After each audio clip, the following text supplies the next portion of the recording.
Good afternoon. My name is Charles Kaiser. On behalf of Hunter College President Jennifer Rabb and Roosevelt House Director Harold Holzler, who make all these great events possible, I'm here to welcome you to the latest online event of the LGBTQ Policy Center at Hunter College. I am very excited to have two distinguished cultural experts with me today to interview the brilliant author of a very important new book about LGBTQ history. My good friend June Thomas is a senior managing producer of Slate Broadcasts and one of the hosts of Working, Slate's podcast about how creative people get their work done. She has been at Slate for more than 2 decades, serving as managing editor, foreign editor, and culture critic. She is also one of the founding editors of Outward, Slate's LGBTQ section, where she labors with the great Brian Lauder.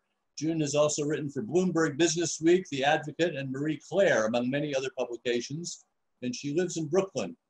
Michael Henry Adams is an author, social and architectural historian, and activist living in Harlem. Fine arts graduate of the University of Akron, Adams trained at Columbia University's Graduate Historic Preservation Program. His books include Harlem, Lost and Found, and Architectural and Social History, 1765 to 1915, and Style and Grace, African Americans at Home. He's at work on a new book, Homo Harlem, a chronicle of lesbian and gay life in the African American cultural capital, 1915 to 1995. Reviewing the Deviance War in The Guardian, Adams wrote that the author takes the reader on an epic journey. Eric Cervini graduated summa cum laude from Harvard College and received his PhD in history from the University of Cambridge, where he was a Gates Scholar. He serves on the board of directors of the Harvard Gender and Sexuality Caucus and the board of advisors of the Mattachine Society of Washington, D.C., and he is the author of this terrific book, the first New York Times bestseller since Randy Schultz wrote Conduct Unbecoming way back in 1993. And to all of you in the audience, we will be taking your questions shortly, so please use the question and answer icon at the bottom of your screen to submit your questions during our discussion. June, would you like to begin our questions this afternoon? I would love to. Thank you, Charles. Eric, it's really unusual for a biography, which I think in most by most definitions, this is not to include the name of the subject in its title. And so I wondered if you could explain why Frank Kameny does not appear on the cover of your book. It's a great question. And before I start, thank you, Charles, June, and Michael for hosting this conversation. It's been such an honor to have so many of these in the past month. And I think especially now in 2020, it's so important to be having these types of conversations and learning from history. So thank you for providing that space. But I'm glad you brought that up because that was one of the very first questions that I had to ask myself as I began really starting to think about what this book would look like. And I always from the beginning wanted to write a story, not just about one man, but about an organization. I wanted to write from the moment that I discovered the name of the Mattachine Society of Washington, I wanted to tell a biography of a group, of an organization. And so even though over time I realized that very often the Mattachine was synonymous with Frank Kameny, and you have to tell his story in order to tell the story of the Mattachine Society of Washington, which for people who don't know, was essentially Washington, D.C.'s first homosexual civil liberties organization. And you have to tell his story, but I did not want people to think that this was going to be any sort of comprehensive survey of his life. In order to accomplish that, you would need something on the scale of Robert Caro or Taylor Branch. And I simply didn't have the time or the resources to make that happen. But also, I think of Frank more as a narrative device, as a tool to tell a larger story about gay rights, about pre-Stonewall homophile activism, and about America in the 60s. So that's why, you know, the cover of the book is a government document. That's what it's modeled after. And yes, he's on the spine, but he's really just a lens through which we're seeing a much larger story unfold. Michael Adams, please ask another question. Yes, I would love to. Uh, it is such an engrossing work, and I wonder if you might speak just a little bit about the counterintuitive notion that the most private place that one could be as a gay person just a short time ago was in a public washroom or some other public space. I'm so glad you asked that, because I had a fight for my introduction opens with that scene with a tea room and an exploration of some of the sociology behind it.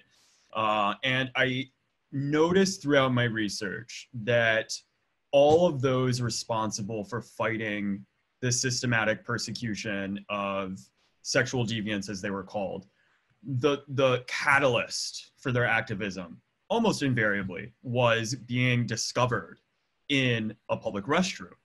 And of course, no one wakes up with their day saying, oh, I can't wait to go to a public restroom for a romantic encounter. They had no choice because of, as I mentioned in the introduction, in the 50s and 60s, you know, there were bar raids happening very often. There were 1 million people who were arrested for homosexual activity, ranging from holding hands to sodomy in the 15 years after World War II. And so quite literally, you had nowhere else to go. There was no online dating app or anything like that to find people. And so they were able to create spaces for themselves, whether it was a public park with benches, signifying different preferences, just as you would on a social media app today. You could accomplish that same exact thing in a physical setting. And I think that was another big takeaway, was that not that much has changed. Back in the day, you had the YMCA restroom, and now we have Grindr. All the performance and the ritual, as I call it, of those interactions are almost identical. And so if anyone hasn't read Laud Humphreys, Tea Room Trade, highly recommend it, because I think we should explain that the tea room that Frank was in San Francisco is the beginning of the end of his government career, because it was shortly after he was hired by the Army Map Service that the security people somehow discovered that he'd been arrested. And then tell us what happened to him next, Eric. Sure, and I always like to introduce Frank Kameny by beginning with the fact that he did not want to be the grandfather of the gay rights movement. He did not want to be a gay activist. All he wanted was to be an astronomer. So growing up in Queens in the 1930s, he realized he wanted to study outer space, study the stars, and got eventually, after serving in World War II, got his PhD in astronomy from Harvard. And you could not have picked a better time to become an astronomer, or a better profession, frankly, because Sputnik was launched months later. He was in such incredibly high demand. There were only a few dozen astronomers, not to mention with his training. And so he was very well positioned to construct the American manned space program alongside people like Wernher von Braun. But as you mentioned, dreamt of becoming an astronaut himself. Sure. Well before there was a manned space program. I mean, this was before even there was a satellite in space. He had dreamed of going there and going to space. And he was working, he was an Army veteran already. He was working for the Army Map Service, doing classified work, essentially mapping the Earth for missiles and space rockets. And he would have probably have been one of the first handful of employees at NASA. He would have probably, if not been the grandfather of the gay rights movement, been one of the grandfathers of the American space program. But as you mentioned, the government found out that he had been arrested for homosexual activity in one of these public restrooms, actually at a astronomy conference in San Francisco. And like countless other Americans before him, as soon as it found out, he was the subject of several humiliating interviews, asking very probing questions about his sex life. He was promptly dismissed and barred, not just from working for the federal government, but from working in the field of astronomy or aerospace at all, because at the time, if you studied space or worked in the space industry, that was a national security matter. You needed and because Eisenhower in 1953 had signed an executive order which not only banned gay people from the federal government, but also from all of its contractors, which of course was what led to the firing of thousands and thousands of gay people from the federal government, probably many more gay people than communists who were fired. Oh, way more. In the McCarthy period. Absolutely. June. Eric, you just talked about his training as an astronomer and his insistence that he should work as an astronomer. Your book is pretty much about his fight to get back into that field that he had trained for and he was so committed to. But as I was, and I'd love to hear you talk more about that fight, which is, as I said, the subject of the book. But as I was reading, I was just struck over and over. And I think the thing that will stick with me the longest from this really wonderful book is how he starved. He regularly had no food. And he could have chosen to take another kind of job. He saw other fields, other jobs as demeaning. But that was a choice, you know. But I'm just, I would love to hear you talk about that choice that he made. But also, I have never seen that before, and I just wondered where that information came from. I guess I'm just generally curious about this amazing work of research that you did. Oh, well, thank you for the kind words, all of you. I'm standing, if not literally on your backs, but at least literally, my laptop right now is being propped up by a whole bunch of books, including Randy Schiltz's. So quite literally, my work is based on the foundation that y'all have laid for me. So thank you for that. But yeah, I'm so glad you called it a choice, because I think very often when you talk about victims of persecution, people get stuck in that notion that that's all they are, and that, you know, the government is the one who caused them to starve, which indirectly is true. But as you mentioned, that was a choice. So I like to think of it more along the lines of a hunger strike than it was of him being this, you know, completely helpless victim who was thrust into poverty. No, as you said, he could have gotten a job. He could have moved cities. He could have done what every other federal employee who is a victim of the gay purges did, which was to move on with their lives, right? And to pretend it didn't happen. Most people, yes, maybe their lives were ruined. Maybe they had to find a new career. Maybe they, you know, were living in, you know, under their means or what they had been accustomed to. But Frank Kameny said that would prove that it's not that big of a deal, right? I'm going to perform an act of resistance and prove, not just to the government, but also to the public and to himself, that this was on principle a wrong. It was, you know, an actual harm that was inflicted upon him, which also gave him the ability to go to court and say, look at what you've done, right? The crucial difference between him and every other federal employee who'd been fired for these reasons before is that Frank had the unique conviction for his time that just because you're gay doesn't mean that you're sick, which of course is why he's the crucial figure in our movement and why your book is so important about him. And I still remember the wonderful moment when he described to me examining the psychiatric literature, and he said, I was perfectly willing to accept it if there was anything there, but I looked at it and it was just garbage in, garbage out, prejudice disguised as science. And that from that moment on, he was determined to change the view of the entire world, which he did most dramatically, of course, through his campaign with Barbara Giddings and others to convince the American Psychiatric Association to remove homosexuality from its list of disorders. And I can still remember as a 22-year-old reading that story on the front page of the New York Times in 1973 and knowing that this was the most important thing that had ever happened to us. Mm-hmm. Michael, do you have another question? I do. I'm afraid it's one that I hadn't anticipated, but it's been prompted by your discussion, Eric. You know, gay people were considered to be security risks because it was felt that there was a good chance of people being blackmailed. But by virtue of being gay and being dismissed, didn't that make him a good candidate to be recruited by the Russians? Didn't they say, well, here's someone with these great qualifications? Did he ever have any overtures from Russia or anyone else?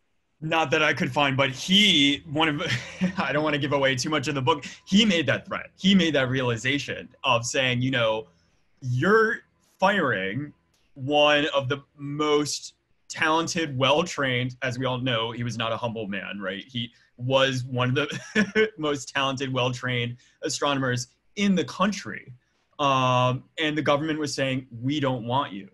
And so he literally wrote back to the government saying, well, if you don't want me, I'm pretty sure, in his words, there are other governments out there who could use my services. So if his homosexuality wasn't enough to get him barred from the service, his threat to defect, which really played into, the supposed fears of the government, probably did that for him.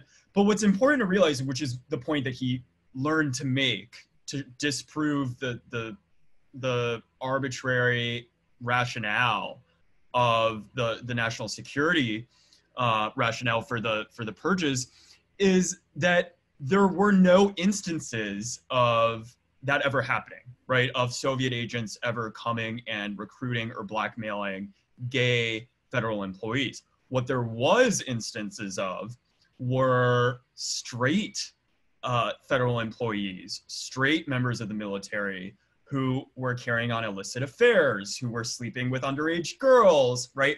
A huge array of evidence that heterosexuals were the true security risks, and not a single piece of evidence to suggest that homosexuals were the security risk. So that was the point that he was able to make, and I think quite convincingly later on. But I didn't notice any. I think he was a patriot. I mean, he almost died in Europe in World War II. So he always made it about him and his wish to serve his country, and how he wasn't allowed to do so. June? Yeah, Eric, earlier I asked if you'd ever met Frank Kameny, and you said no, and asked me, and I had to say that I lived in DC in the 80s. I never actually spoke with him, but he was often at events because he was, he was the pater movementis, he always saw himself there. But I, as a young person, and I know I'm very ashamed of my attitude to him, thought he was uncool. He dressed awfully. He was a drag. He wasn't a charismatic person who, like, oh my God, this really cool pioneer that I want to hang out with. He was, like a lot of activists, kind of a pain in the ass. And I'm wondering, and you mentioned that you don't shy away from showing how he often alienated people. But I'm curious, kind of how you, as somebody who didn't meet him in person, kind of came to learn about his personality and how he often alienated his comrades, and any stories you have of that. Yeah, he really did. And I think I've heard so many great adjectives and comparisons of his personality and voice. I was telling Charles, he's, I think one word that describes him is a curmudgeon. As for his voice, I think the best descriptor I've heard of it is a foghorn, is how, and I'd encourage people to go on YouTube and search Frank Kameny and listen to him speak. It is not a pleasant experience. But you mentioned how just absolutely convinced he was of his own intellectual prowess and of him just being correct. And I think that is what served him in the early years, right? That is what allowed him to say, the government is wrong, I am right, and I'm going to prove it. I'm going to fight and prove to the world, prove to the government that they are being unjust. However, I disagree there was anything unpleasant about that voice. It was like a 1930s radio voice. And I loved calling up Frank to hear that voice. Yes. I will let the audience decide for themselves. And what he really proves is that charm is not the most important quality an activist can have. It's determination and doggedness and certainty that he sees the right as God gave him to see the right, and never giving up. Of course, he had, in this respect, he had quite a bit in common with Larry Kramer, who also is not the world's most publicly charming man, but was also probably one of the two most effective gay white activists of their generations. Right. And I do think it's important to add that that same quality, I believe, also held him back, especially in the latter half of the 60s. And I try to portray it as much as I can in the book with, his confrontation with this new generation of activists who said that it's not enough to simply be marching outside of the White House in suit and tie or high heels if you're a woman. We need to be fighting a much larger battle, demanding our rights, aligning with other movements against oppression, whether it was anti-Vietnam, whether it was women's liberation, whether it was the Black Freedom Movement.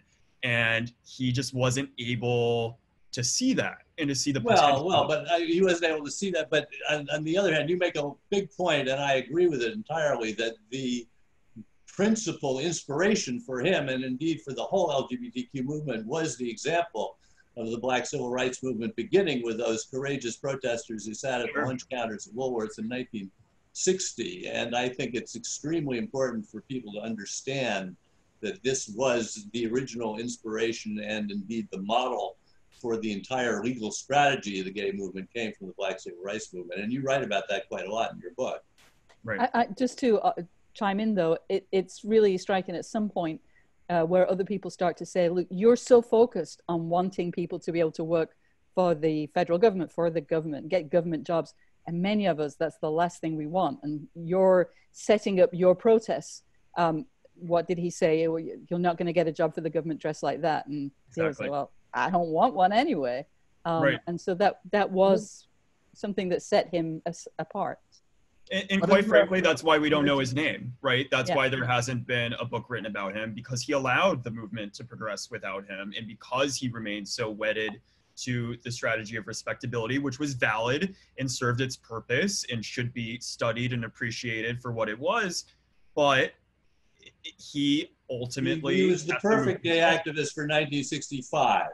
By 1960, he was getting a little bit passed by history. Michael, do you have another question? I was just going to say, before asking my question, but isn't that generational conflict inevitable? Yeah. And doesn't it help to spur on the next generation we know better, we're going to do it? I mean, it reminds me of all these kids today who wear their pants sagging, and older people complain about it bitterly. And that is the very reason why it's a fashion, because it's so effective in pissing off old people, black and white. And but my question is I wonder if you ever came across, you talk about the Kinsey Report. Did you ever come across the precursor of the Kinsey Report, the Sex Deviants that was compiled by George Henry, I wonder, and Jan Gay? No, no. Tell me about it. I'd love to hear more. Oh, it was this wonderful thing that was compiled in the 1930s and published in 1941. And Jan Gay, the lesbian activist who lived in the village, she was aware of the work of Havelock Ellis, and she thought, oh, wouldn't it be wonderful if there was something like that in America? And so she teamed up with this guy, Henry, who was a psychiatrist, and he had this weird theory that somehow he was invested in eugenics.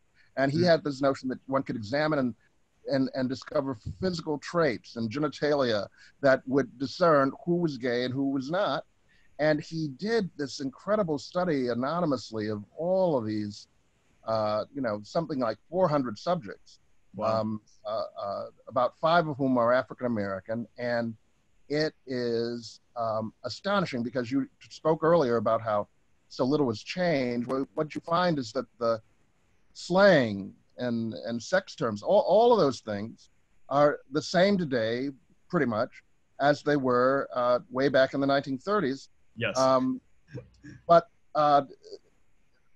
if I may just move on quickly, the whole notion of people who are discriminated against and the terrible waste of people who aren't even considered for some arbitrary reason. The notion that, because of the disparities that exist with African Americans, that, or earlier with Kameny, people might pass up the person who will send a rocket ship to the moon, or pass up the person who might discover the cure to cancer.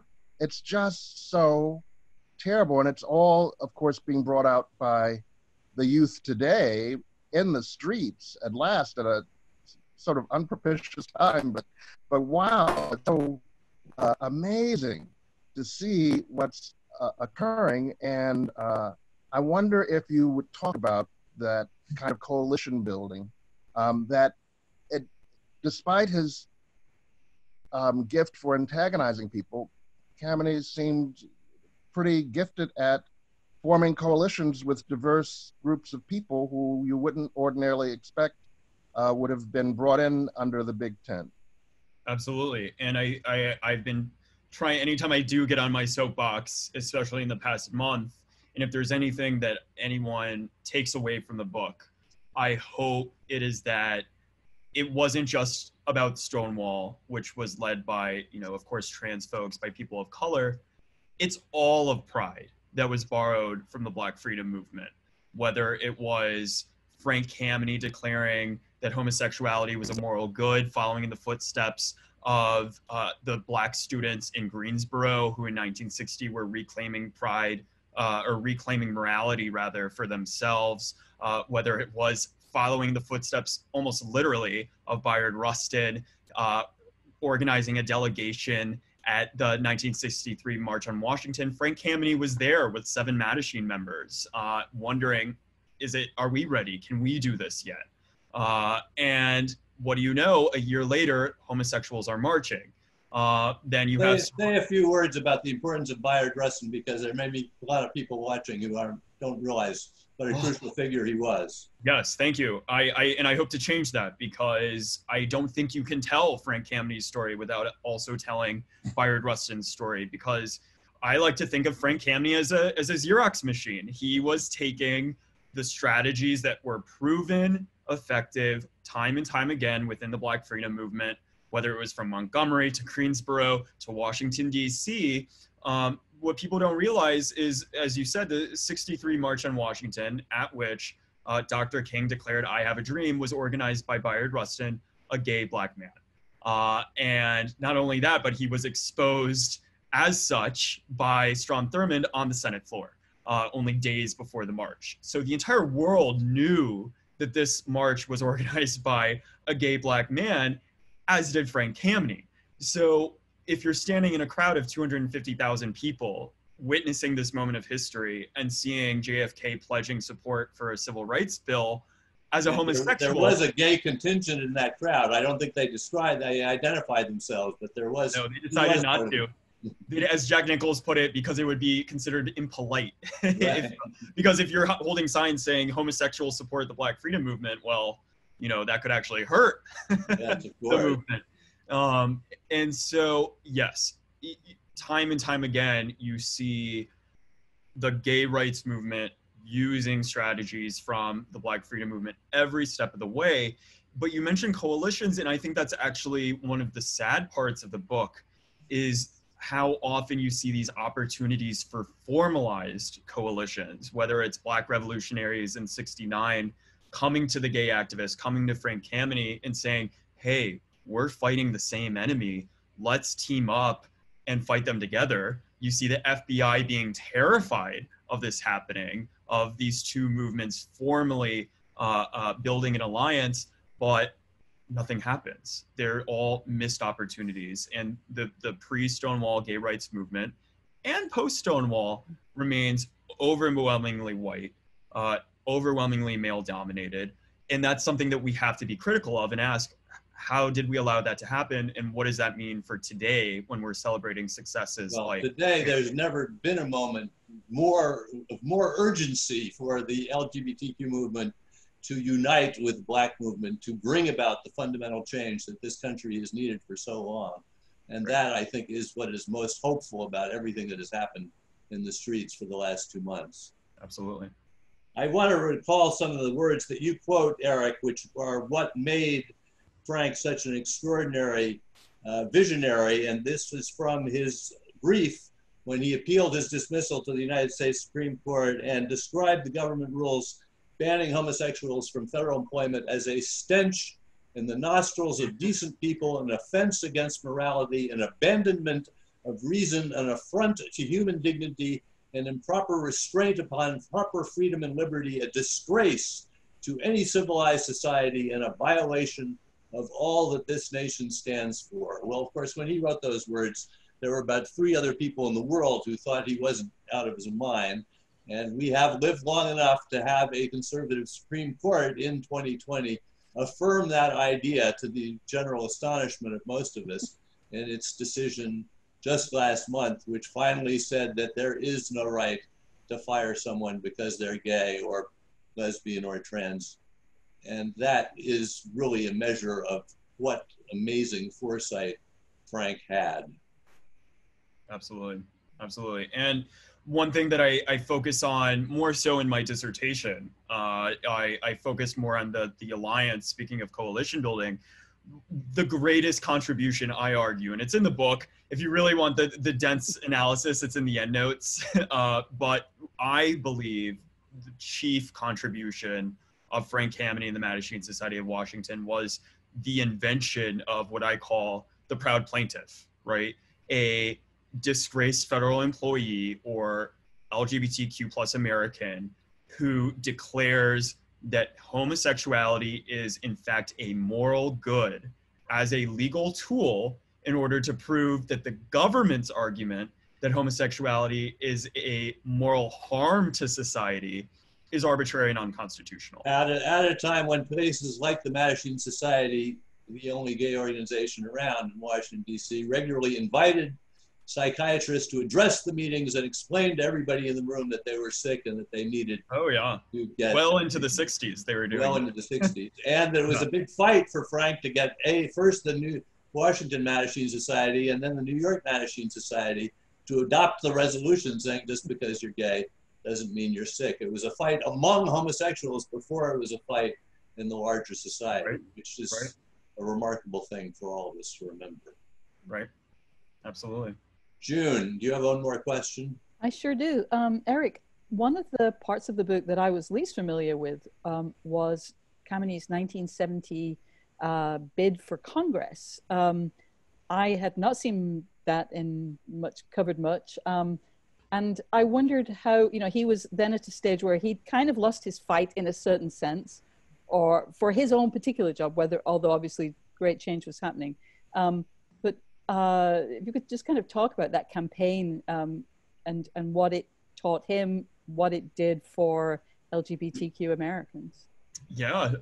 So for people who haven't gotten that far in the book, he was the first openly gay man to run for Congress in 1971, actually for a non-voting delegate position in DC, which was a new position in 1971. And it's something that has kind of come back into the news now because he was running for an office that still has no political voice, no actual voting power in Congress. But he saw it as a symbolic opportunity to send a message, not just that he as a gay man should be eligible to serve, but to prove a larger point, which was that there existed a measurable gay voting bloc, and to prove to the public, to government officials, and to elected officials, those who wanted the votes of as many people as they could get, that in reality, anyone who voted for him was presumably gay, right? So he was then able to say after that fight, even though he only got 2 or 3% of the vote, he was able to say to politicians like Marion Barry, to even national politicians. Ted Kennedy came and campaigned in a gay bar in 1980. And because he was able to point to the results and say, hey, you want to win this primary? Look at these 5,000, 10,000 votes that I got. That's a gay voting bloc. So it was it wasn't just about winning that one election. It was proving a larger point. And you see, and I wish I had more room in the epilogue. I had to cut a lot of it. You see just how much things changed after that race. But I think he also made mistakes during the race too, when it comes to respectability, barring drag queens from his election events, that I think we also need to be learning from as well.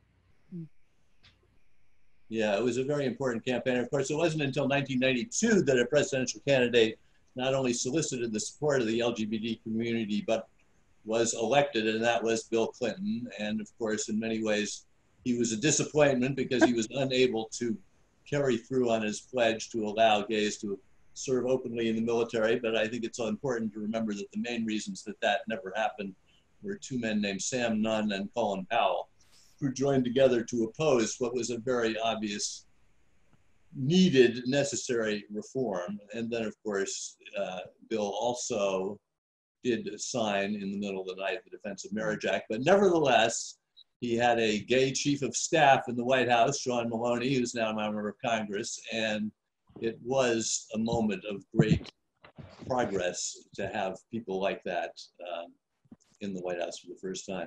Mac Barrett, the curator of the lecture program at Hunter, will give us some questions from the audience. Mac, please.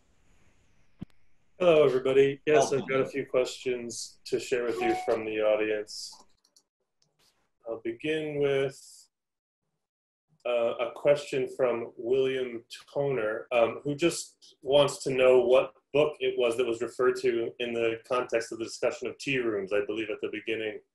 Maybe there was a specific title that was, or a specific. I was wondering, I usually have it laying out, but it's called Tea Room Trade by Laud Humphreys. I believe it's still in print.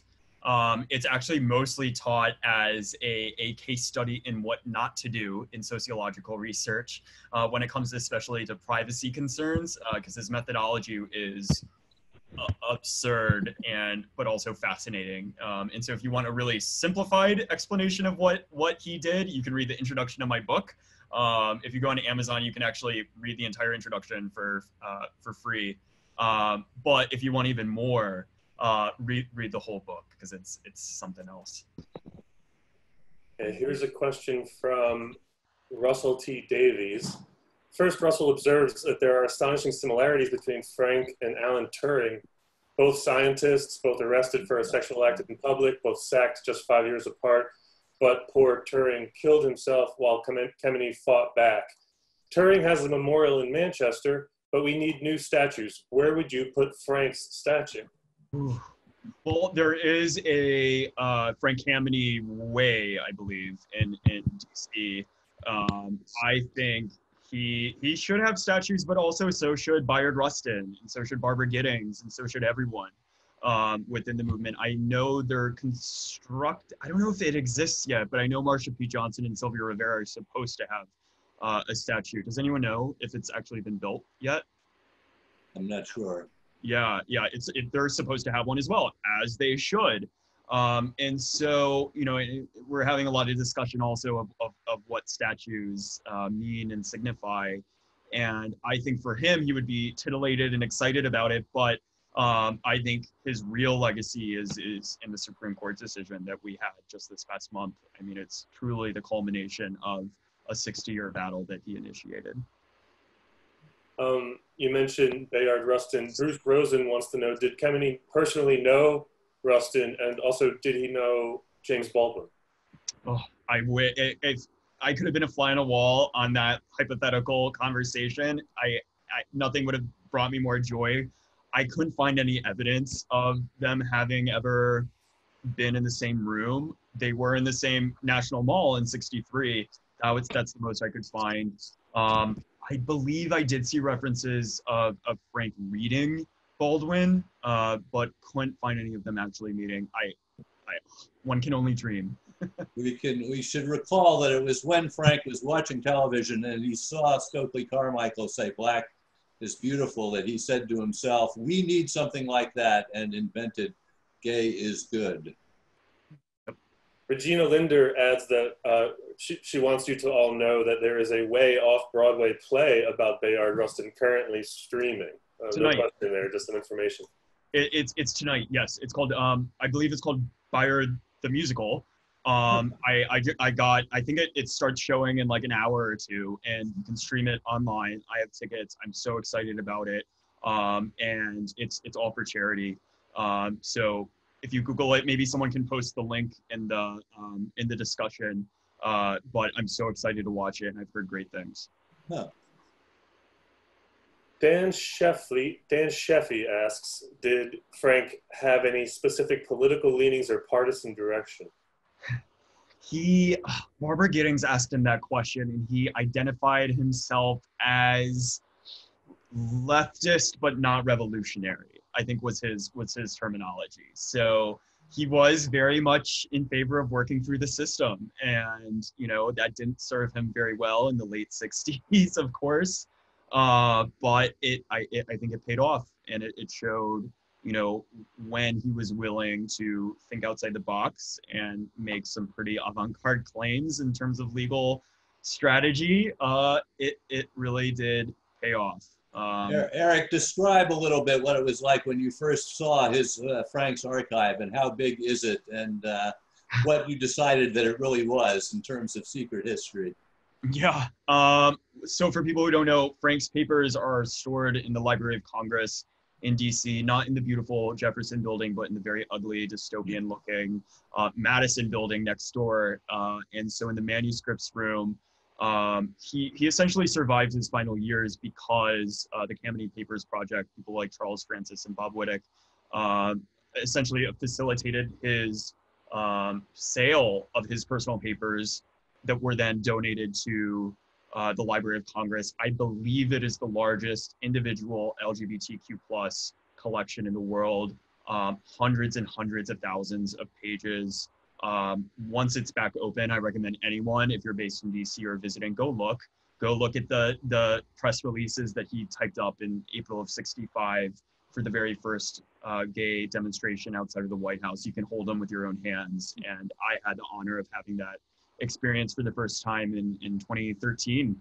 It was as an undergraduate, and realized that there wasn't just one book in this archive, there were several. And so I hope other historians or students or just interested members of the public who may be listening keep telling these stories, because the book, for better or for worse, ends in '71. It's the story of the Mattachine Society through Frank's eyes, but there are several more books that still need to be written about the '70s and beyond in terms of Frank's life. Robert asks if Frank had any relationship of any kind with the late, great Larry Kramer. Not that I know. Charles, you may know better than me. I don't think so. They were sort of they were in many ways the opposites. I was saying this to Eric earlier today. Frank always saw the glass half full, and Larry always saw the glass half empty. And every time we had a tremendous victory, Frank would say, "This is fantastic." And Larry would say, "They all hate us. They still all hate us. Nothing has changed." Yeah. I'm not aware of any relationship between the two of them, though they may have met. I don't know. Do you know? I have a feeling they must have met. Yeah. Frank was one of the several hundred who were arrested on the steps of the Supreme Court in '87. And I'm certain Larry was there as well. That said, before he passed, we asked Larry to read the book. He had a copy of it, of The Galley, and decided not to read it because he did not get along with Frank and disagreed vehemently with his strategies and views. And so sadly, I'm not sure if he ever did get the chance to open it up, but I like to think that it was at least somewhere on his bookcase before he passed. Daniel Pinello asks, how is your research different from John D'Amelio's in Sexual Politics, the Sexual Community? I was already going to make a quip that this feels like my PhD defense, because I have two of my reviewers asking the questions. And this question, I think I actually did receive during my PhD defense. If anyone hasn't read the book, Sexual Politics, Sexual Communities is truly the seminal work. All of queer history owes our study and our profession really to people like John D'Amelio. I agree 100%. Mm-hmm. And who also wrote a phenomenal biography of Bayard Rustin. So he understood how these stories connected long before I was even born. So John, if you're listening, thank you for your work. The one thing that I think most history books have overlooked, and that I focused on the most in my dissertation, was looking at the courts, and specifically the dialectic or the conversation between activists and the federal government that took place in places like the Defense Department and hearings there, later in the courtrooms themselves, where this is a story of how Pride, as we celebrate it each June, was born. So not just looking at how queer identity is formed, which is what D'Amelio really focuses on, but also how our ideology is formed over time and how we think of ourselves as a minority group. So while maybe John focuses more on how we think of ourselves as gay, I focus more on how do we think of ourselves as gay and good. Mark Hannay asks, did Frank have any lovers? He had one in his entire life. His name was Keith.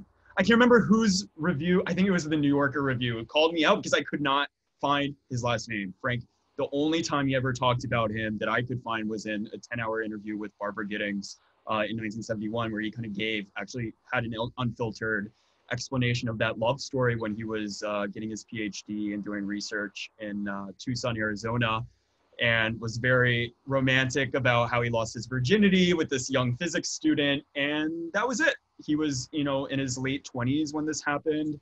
And very soon thereafter lost his job and had flings, certainly partook in gay spaces in DC, including bathhouses. But there was some question about his relationships later in his life, but I didn't go there. And just to be clear, Eric, he did have sex with men, but he didn't have love relationships, or he didn't Right, have... exactly. He had plenty of sex with men. In fact, he often told me, I don't have any trouble getting paid. He made that very clear. But no, yes, exactly. Sorry. So But there was nothing long-term or serious that we know of. Not that I could find. And he admitted, I think maybe like 10 years before he died, that was really his last meaningful relationship. And I think a big part of it was probably half his personality, but just half and you see in letters, he actually had an affair with the closest I could find to a relationship with an astronomer who actually was very, very prominent, who worked at Cornell under Carl Sagan. And you see in the letters, he'd say he wouldn't respond to this guy. He was the perfect catch. They're both astronomers. They're both gay. And he'd say, "Oh, I've been so busy with my activism and this court battle. I'm sorry, I can't come visit." So he, time and time again, just like his hunger strike, essentially, he sacrificed almost all aspects of his life in the name of the movement. Let's see. You mentioned Barbara Giddings. We do have a question about her. Adrian is wondering if you would elaborate a little bit more on her contributions and relationship with Frank. Oh, so I think it was another lesbian member of the Mattachine Society, Eva Freund, who said there was no one on earth who could best interact with Frank, or even interact with him at all and have his respect than Barbara Giddings. She was perhaps the one person on earth who he actually had equal respect for. And you still see, he was still a misogynist. He still would talk over her and not let her, participate fully in, their Pentagon hearings and everything like that. But Barbara was almost certainly his equal, and also the only one who could temper his eccentricities and his, domineering personality and grab him by the shoulders and say, "Look, you're allowing yourself to get left behind. You're letting people like Craig Rodwell and this new movement, take over because you're so attached to your old ways." And so a lot of the changes that you see in Frank, and that quite frankly you see in the movement, that you see in the Ladder, the lesbian publication, were because of Barbara. Barbara was crucial in the fight to get the APA to change its mind. I think, wasn't it Barbara, Eric, who recruited this gay psychiatrist who spoke at one of the meetings in a disguise behind a Nixon mask? Yes. Because no gay psychiatrist would be identified as a gay person in the early 1970s, so he would only, and I think that was Barbara who convinced him to do it. Yep, absolutely. And she was, you can see it in the transcripts, she was the rationality, right? Frank would very often let his just rage consume him to the point where it would be counterproductive. Barbara was the one who said, "This isn't helping us. This is what we need to focus on." She was the one who single-handedly stopped the Pentagon from bringing people like Charles Socarides, the anti-gay psychiatrist, from relying on the gay as sickness argument. It was her strategy that made that happen, not Frank's. In her papers, people who are based in New York City are stored along with Kayla Husin. Her photographs and papers are at the New York Public Library in their manuscripts room, very similar to Frank's. Go experience them, because to be able to touch that history is just something else. Daniel Panillo points out that Arthur Cyrus Warner was Frank Kemeny's contemporary in the gay rights movement, and in a sense they were in competition with each other for prominence, a competition with which Frank ultimately won. Does Warner figure in the book? Yes, I'm so glad someone asked about Arthur. His real name was, or his pseudonym rather, was Austin Wade, and he was one of the very few trained attorneys within the homophile movement. So you had him, who actually went to law school, and then you had Frank Kameny, who did not and had no intentions of going to law school because he didn't want to abide by the canon of legal ethics. They hated each other. I mean, their correspondence is something else. I actually uploaded almost all the correspondence I could find between Frank and other members of the homophile movement. If you go to thedeviancearchive.org, you can go and read their letters, and it's truly an ego problem. They just, they had the exact same goals, but just slightly different versions of how they wanted to do things. And yeah, they did not get along. But I think you're right. I think Frank did ultimately win out, partially because he was willing to go past kind of the legal norms and say, this is the way things should be. The legal profession can catch up with me. And eventually it did, even if it took 60 years. Craig Howell wonders if if anybody is planning to complete the biography of Frank Kemeny that David Carter was working on for 8 years before his sudden recent death. That's a great question. And hello to Craig. Craig is a wonderful, decades-long activist in Washington, D.C., who I know worked very closely with Frank and was active in the Gay Activist Alliance over there. So thank you for joining, Craig, and for all your years of activism. David Carter just recently passed away. He's been working on, from what I understand, the comprehensive biography of Frank for, I believe, more than a decade, probably decades. And honestly, I don't know what the status of that project is. If anyone listening does know and wants to reach me, just shoot me an email or shoot Charles an email and reach out, because from what I understand, he had a vast quantity of interviews and reportings with Frank that absolutely need to be preserved and be put into the public domain. I think my work with Frank is probably done, but I would love to help anyone who wants to continue telling his story. And a great place to see and hear Frank is the Lavender Menace, the terrific movie by my friend Josh Howard about all the people who were fired in the 1950s. And he has a long interview with Frank in it, and it's very much wonderful. Yeah, Lavender Scare, based off the book Lavender Scare by David K. Johnson. Yeah, based on Lavender Scare by David. Wonderful resource. A wonderful book as well, yes. Mm-hmm. Eric, what do you plan next? Well, I'm based in Los Angeles, so I very much went into academia with the intention of not staying in academia. But I'm trying to explore other means of telling queer history and sharing it and getting it out into the world, because my God, there are so many stories that still need to be told. And I will say, when it comes to books, I think I'm done with the 60s and am probably done with Washington, D.C., but very interested about the 1970s and what it can teach us today. Michael, you reviewed Eric's book in The Guardian. Tell us what you liked about it the most. Well, I think I liked most about it its comprehensiveness without it ever becoming boring. And in fact, as I concluded, one only wishes that instead of this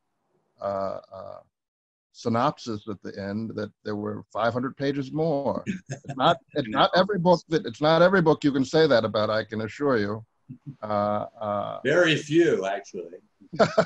Very few. And so it really was so wonderful. And of course, you know, I've often said that the greatest thing about going back into the past and going into history is to discover yourself. And the problem for Black people, for gay people, for women, is that it's so much more difficult than it is for others. And this is one of those tremendous books that gives one the opportunity to do that. But I thought of it as being, you know, an epiphanic book in terms of the way that it showed that being gay, just like being Black, was virtually criminalized. That you could not be gay and be yourself openly without being considered a criminal. And that's chilling, but it hadn't occurred to me quite in that way before reading your book. And you couldn't be gay and can be considered an acceptable person unless you were trying to become straight, which was very much the position of people at the New York Times, controlling the New York Times in the mid-1970s, for example. Well, June, Thomas, June, do you have a final thought about the book? I found the book just wonderful in terms of, you know, presenting things that I'd read about before in very novel and fresh ways. It's a great pleasure read, which isn't always the case for history books. Often you're going for that information, but this was truly a pleasurable read. I just have one last question for you, Eric, if Sure. You know, people go either way. I know you said this is really not just a biography of Frank Kameny, it's the Mattachine Society of Washington. But after writing a biography, people can either come out of loving their subject even more or having the opposite view. And I just want to, how do you feel, like on an emotional level, about Frank Kameny having done all this work over these years? That's a great final question. And also just thank you, Michael, and everyone for the kind words. Like I said at the beginning, I'm literally standing on your own work and activism and studies. And Charles, you're not just Gay Metropolis, but your 1968 book is one of my most cited studies, because I always tell everyone, this book is not a book about Frank Kameny solely. It's not a book just about the Mattachine Society. It's a book about America in the 1960s. And you have to tell these stories. And so I'd recommend that one also, in addition to Gay Metropolis. But it's a great question, because I think I've also been criticized about, I am ambivalent about him. And I think the perfect comparison of how I feel on emotional level towards Frank is, I very consciously call him the grandfather of the gay rights movement, because that word grandfather, just like our own grandparents, they gave us life, right? We have pride, we have the Supreme Court decision, we have our rights because of people like Frank. But also, just like our great-grandparents, they say some racist things, right? They've made quite a few mistakes, and they may still, at Thanksgiving dinner tables, say things we don't agree with, or, you know, have opinions that we need to call them out on.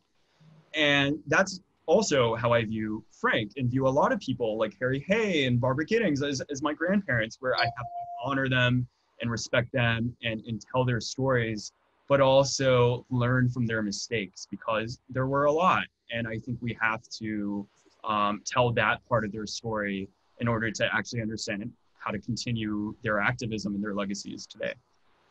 Thank you. Thank you, June. Thank you, Michael. Thank you, Mac. Thank you most of all, Eric. The name of the book is The Deviants' War. Buy it from your local bookstore. I was in touch with Frank regularly from 1995 until the end of his life. And the best moment was when he was invited to the White House by Barack Obama, who greeted him as a fellow Harvard alumnus. And I called up Frank the next day and I said, Frank, how does it feel? And he said, I feel like the frog who turned into the prince. Thank you very much for joining us today. Thank you so much, Charles, and everyone. Good afternoon.